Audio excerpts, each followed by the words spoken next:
Udah, di sini aja. Assalamualaikum warahmatullahi wabarakatuh. Bismillahirrahmanirrahim. Alhamdulillahi rabbil alamin. Wassalatu wassalamu ala ashrafil anbiya'i wal mursalin wa ala alihi wa sahbihi ajma'in, amma ba'du. Segenap para alim ulama, para habaib, para tokoh masyarakat yang saya muliakan, wabil khusus pengasuh pondok pesantren Salafiyah Miftahul Mubtadi'in Romo Kiai Haji Amiruddin beserta keluarga besar pesantren, keluarga besar Dzurriyah Al-Maghfurlah Kiai Haji Muhsin dan Al-Maghfurlah Kiai Haji Umar, pembaca sholawat kita Habib Zaidan. Ini saya ngaji kali ini Habib, ini senang karena yang putri itu memandang ke arah saya. Walaupun saya tahu pandangan itu bukan untuk saya, tapi untuk ini Habib Pak ya. Ini pembaca sholawat di Indonesia. Ini kalau disurvei, ya, disurvei mungkin elektabilitas paling tinggi itu Habib Zaidan.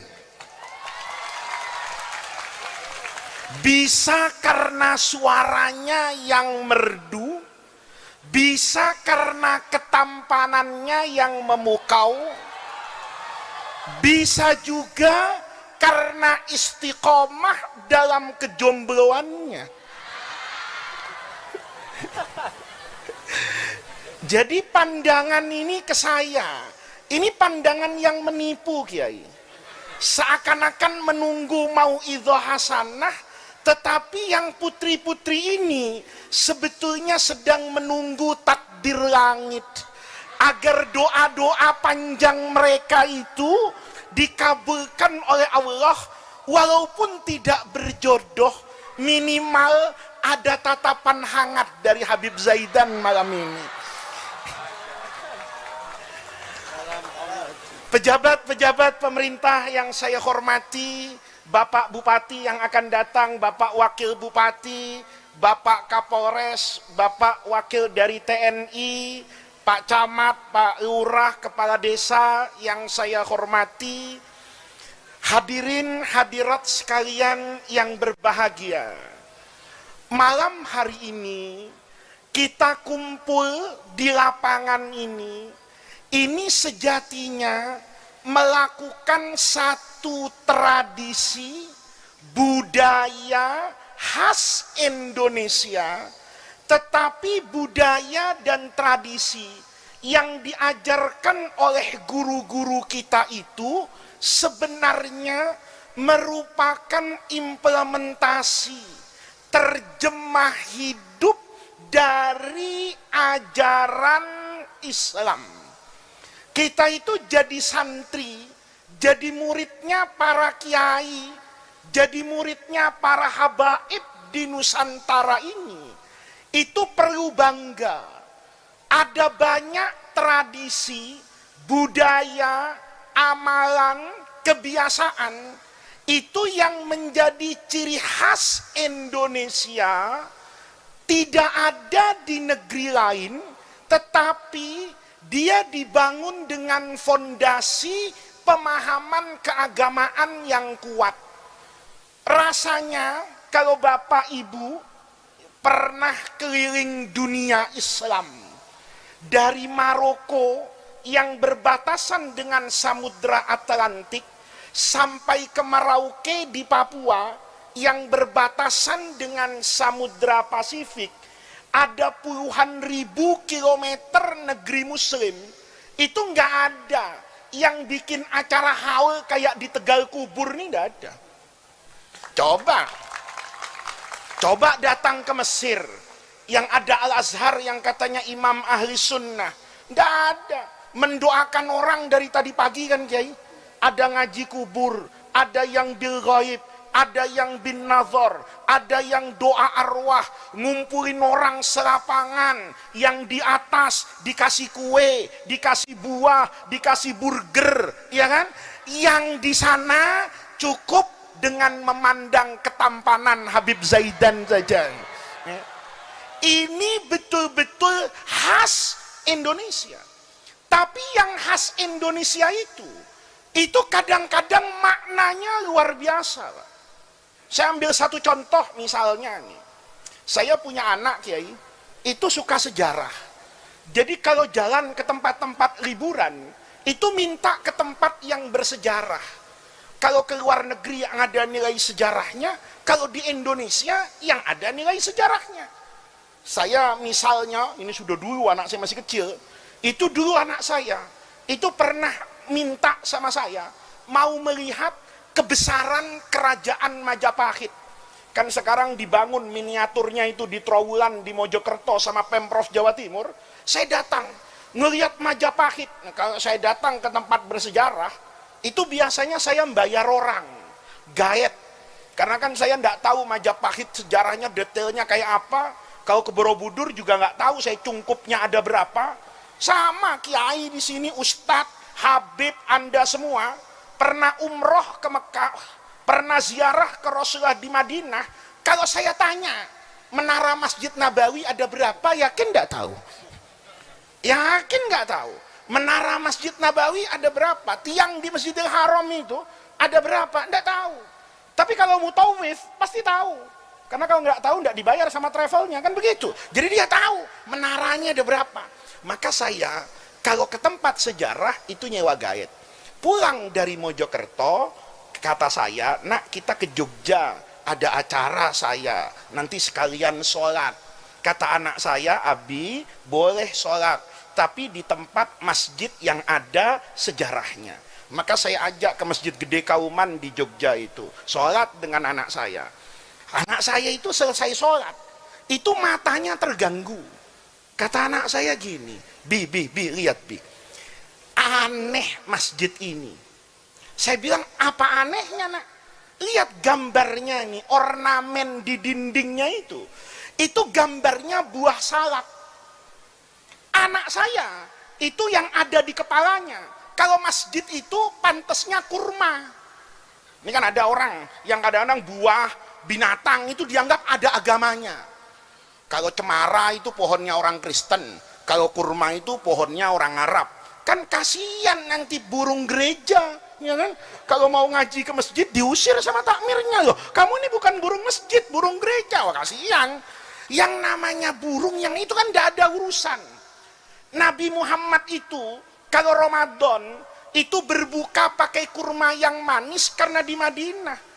Seandainya Nabi Muhammad di Pekalongan, mungkin berbukanya pakai durian montong, Pak. Karena itu kan cuma persoalan di mana beliau hidup.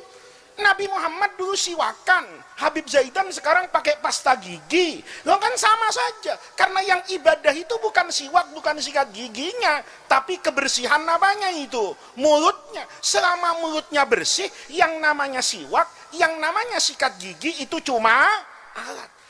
Anak saya itu, Bi, kenapa gambarnya salah? Ini. Saya waktu masuk masjid itu memang nggak nyewa orang, Pak. Anak saya bilang, Bi, kita nggak bayar orang gaet. Ya nggak usah nak, bapakmu nih kiai. Kalau soal fikihnya masjid, ya tahu di Fathul Qorib, Fathul Mu'in baca terbalik aja bisa saya, kata saya. Ya nggak usah sewa, kata saya. Karena nggak usah sewa, anak saya tanya itu saya bingung Habib Zaidan. Iya ya nak ya, kok gambarnya ini salah ya? Kata anak saya kan pantasnya Bi, kurma. Minimal yang ada di Quran lah, inap, anggur, zanzabil, kan jahe, kan begitu. Kok ini salah? Karena saya tidak bisa jawab, ada orang Jogja di situ, belangkonan, beskapan, sarungan kayak Habib Zaidan ini, sarung batik ini. Ya, maka kemudian saya pikir ini pasti takmirnya. Saya tanya, Pak, Bapak pengurus masjid sini? Nggih, katanya. Saya boleh tanya, Pak? Boleh, katanya. Apa yang Bapak mau tanya? Begini Pak, ini kenapa kok gambarnya salah Pak? Itu orang tadi itu jawabnya enteng. Ini Pak gambar salak karena ada hadisnya. Saya dengar ada hadis salak, kalau kata Gen Z, kena mental saya. Kenapa? Ya ini kemungkinannya dia pintar, saya goblok gitu loh. Kenapa? Saya ngaji di mana-mana, hatam semua kitab hadis, nggak ada hadis salak. Karena Nabi nggak pernah ke Magelang. Kalau Rasulullah pernah ke Magelang, mungkin tahu salak pondoh, kan gitu. Mungkin kalau Nabi ke Bali, Nabi tahu ada salak pondoh. Mungkin dikasih hadis, man akala salak dahulal jannah misalnya. Lah iya toh, kurma ajwah itu. Terkenal kan karena ada hadisnya. Lah iya, orang yang tahu kurma, ada banyak kurma di Madinah, itu yang rasanya lebih enak dari kurma ajwah. Yang rasanya, bentuknya itu lebih enak dari ajwa. Tapi yang mahal ajwa itu karena ada hadis Sahih Bukhari itu, manis tobaha, setiap orang yang di pagi hari itu ngambil kurma bisab itamarot dengan 7 tamarah. Masalahnya riwayat hadis yang sahih itu tidak mutlak tapi muqayyad, bukan tamarotin saja, tamarotin ajwatin, kurma ajwa. Maka kurma ajwa itu jadi mahal karena ada hadisnya. Ini kenapa ini? Kodok. Astagfirullah. Saya pikir ada buaya gitu loh. Cuma kodok kok jadi masalah, Bu? Bu, awas kodoknya ini kemana-mana ini. Sudah? Oke, kita terusin. Karena pingsan. Oh, saya kok dengernya kodok ya. Oh, ibu pingsan, ya sudah diatasi. Monggo. Ular. Kesurupan. Masya Allah. Jangan-jangan karena memendam cinta nih Habib Zaidan ini.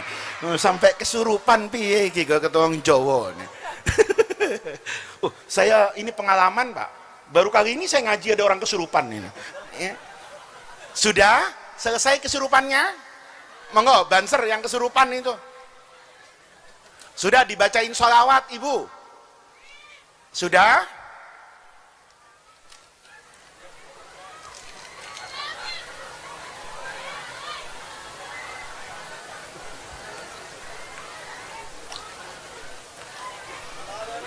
Nggih.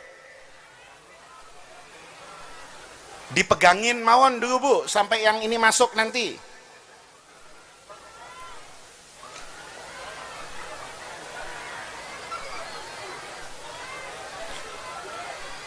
Sudah, ibu-ibu duduk.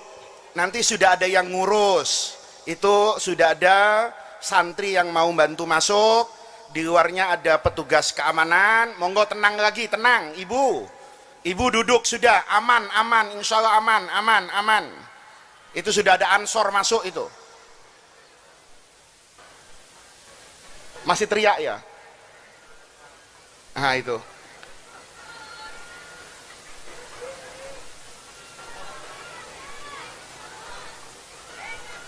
Ya, dibawa Pak, dibawa. Enggak, dikeluarin. Yeah.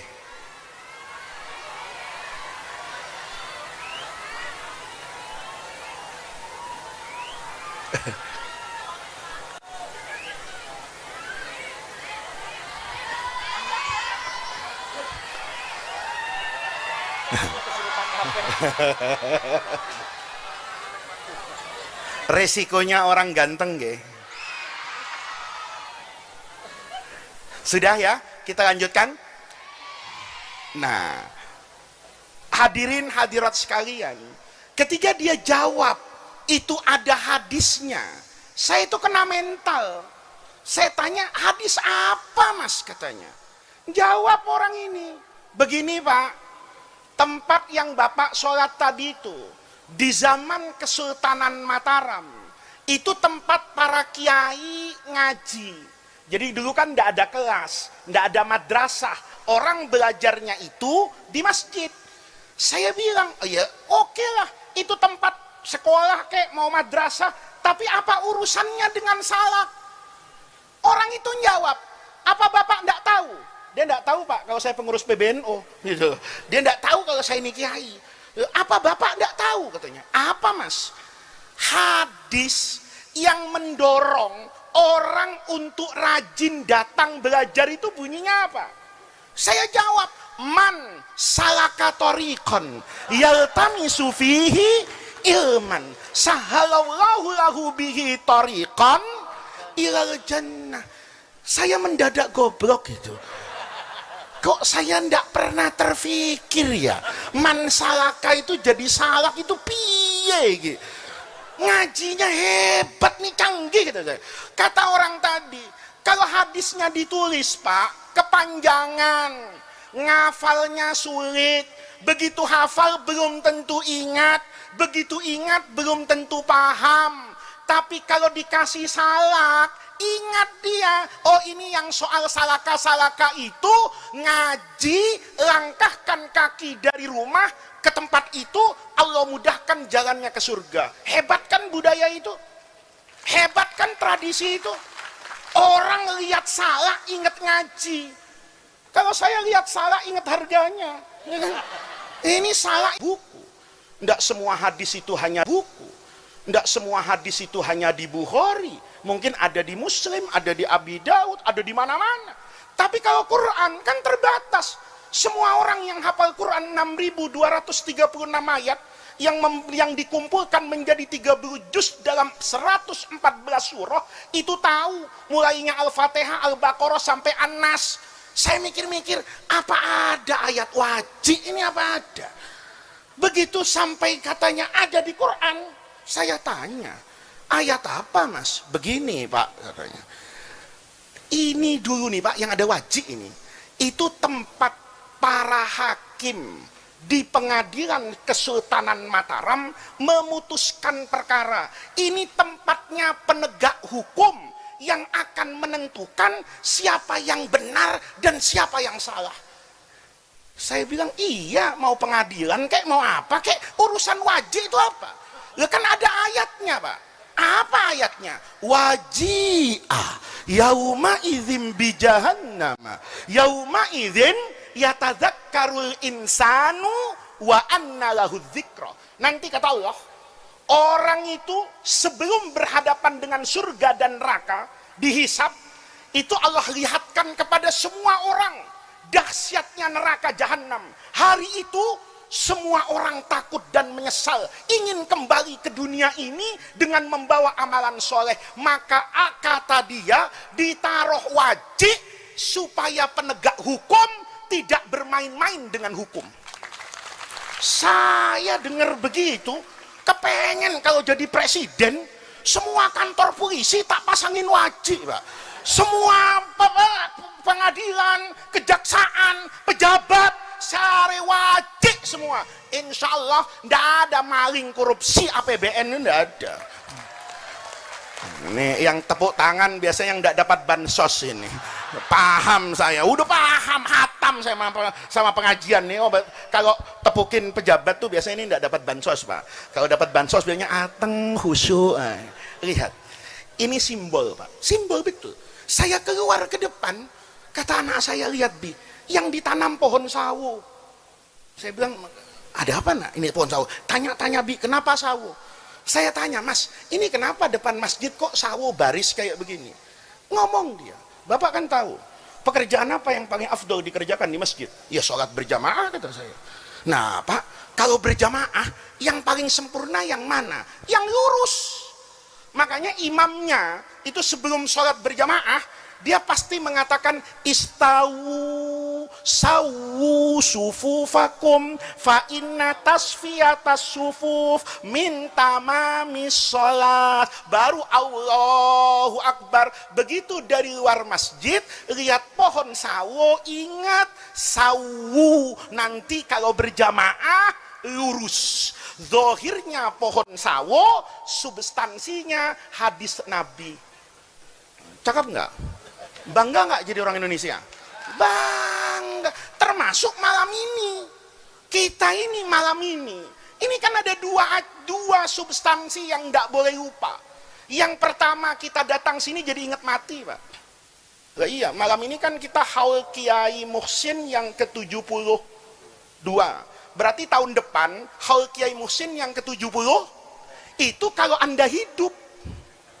Kalau Anda mati, tahun depan itu haulnya Kiai Muhsin yang ke-73 sekaligus haul Anda tahun pertama.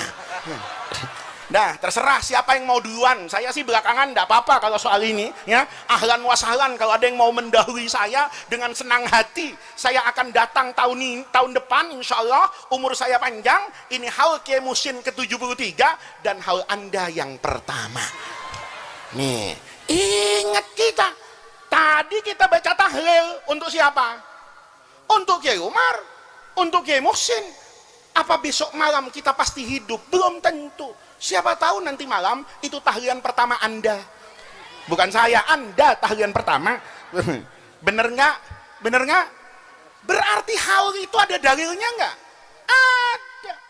Jadi kalau ada orang bilang haul itu bid'ah, nggak ada dalilnya, itu ngajinya nggak hatam. Ya, atau sebelum tamat pesantren berhenti duluan, Pak. Ya, ini kan banyak Islam Protestan ini, ya kan? Orang Islam tapi suka protes. Ada tahlilan protes, ada haul protes, ada marhabanan protes, ada sholawatan protes. Itu Islam kasih tulis Protestan, suka protes-protes. Padahal ini kita datang haul. Ini sebenarnya Pak, aslinya bukan ibadah.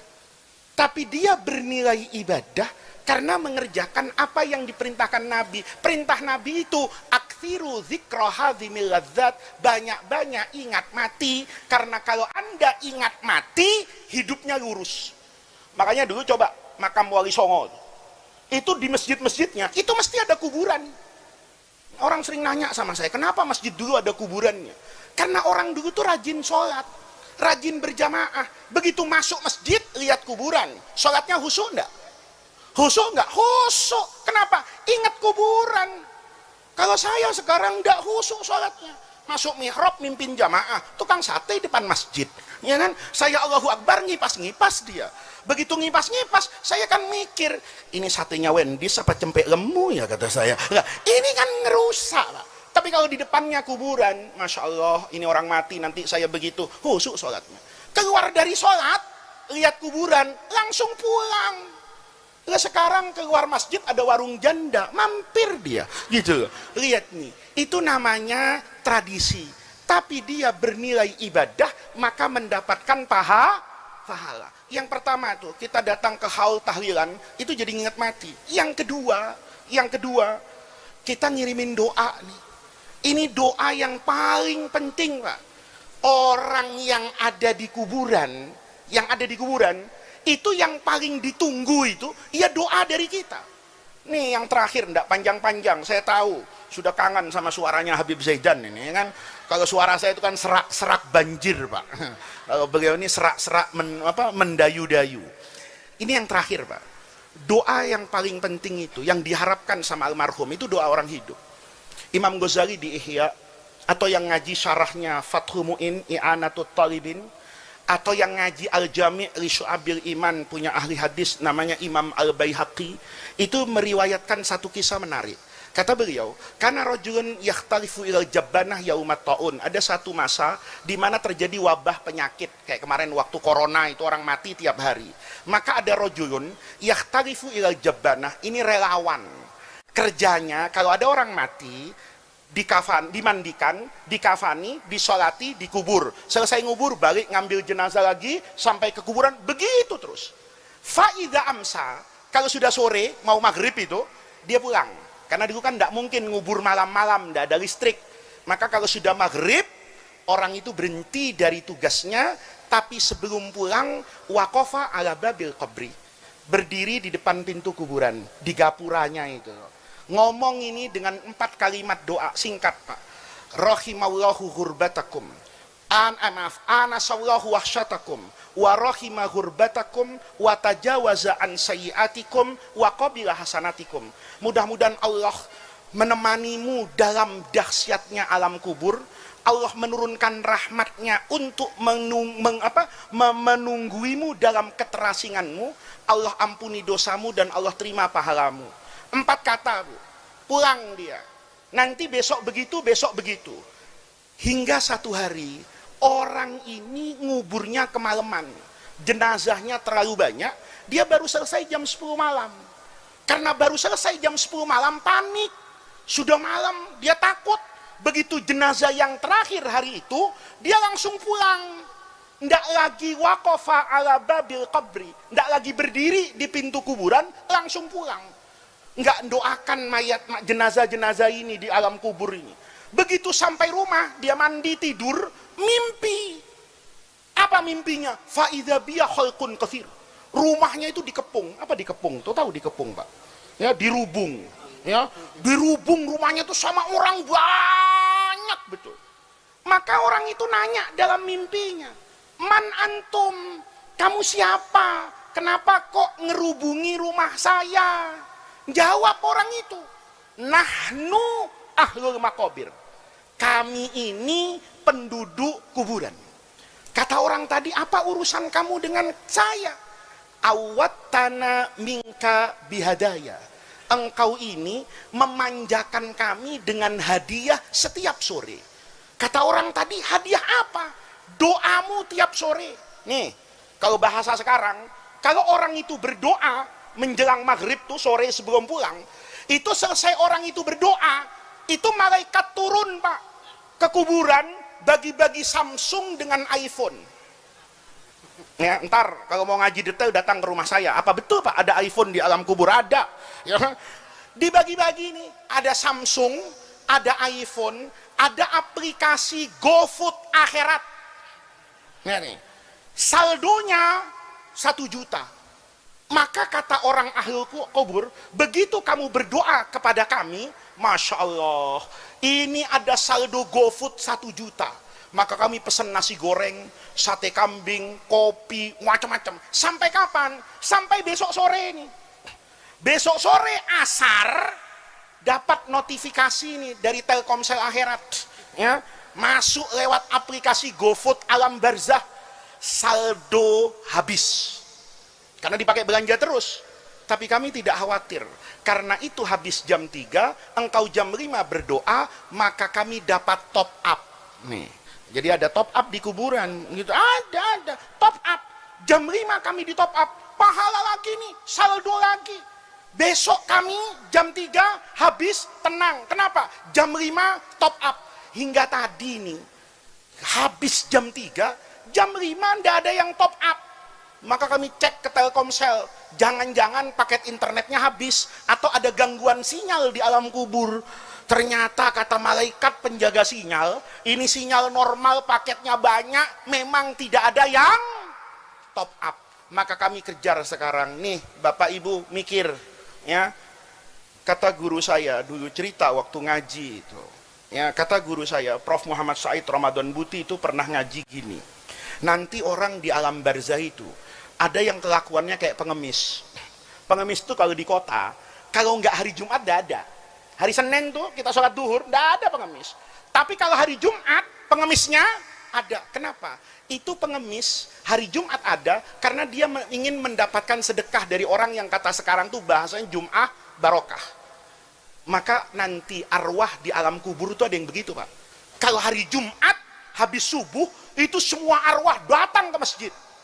Kenapa? Karena dia berharap dapat doa khotib Jumat tuh, Allahumma ghfir lil muslimina wal muslimat wal mu'minina wal mu'minat al ahya'i minhum. Ini mereka yang arwahnya tidak pernah mendapatkan doa hari Jumat, ngemis ke masjid ingin dapat doanya dari khotib Jumat itu. Tapi ada satu di kuburan itu, teman-temannya ke masjid, dia enggak ke masjid. Ditanya, kamu enggak ke masjid? Oh maaf, beda level. Ya, saya bukan jenazah fuqara wal masakin wal mustada'afin, enggak. Saya bukan mustahik zakat, muzaki saya. Kenapa? Untuk apa jadi pengemis masjid? Wong setiap habis sholat 5 waktu, anak saya, cucu saya, murid saya, muhibbin saya, itu selalu mengirim doa untuk saya. Maka saya tidak perlu mengemis doa yang ada di masjid, karena doa datang kepada saya setiap hari. Maka Bapak, jangan sampai di dunia ini tukang nomponi zakat, mustahik zakat, sampai di akhirat juga mustahik doa.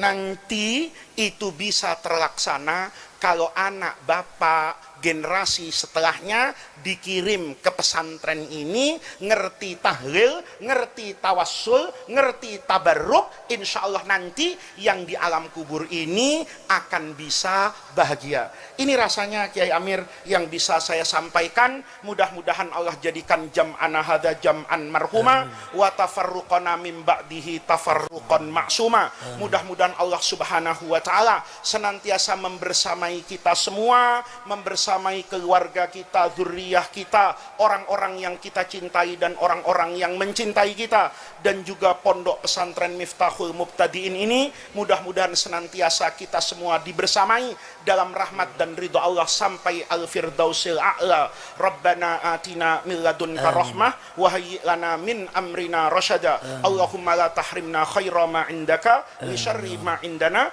Kurang lebihnya saya mohon maaf. Wallahul muwaffiq ila aqwamit thariq. Wassalamualaikum warahmatullahi wabarakatuh.